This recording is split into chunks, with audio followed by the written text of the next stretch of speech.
Did Toyota steal the 5.7 from Dodge?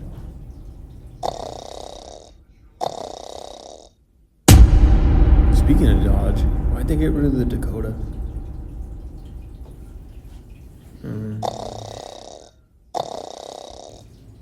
Talking about getting rid of stuff, why did Chevy get rid of that coochie cooler fan under the steering wheel?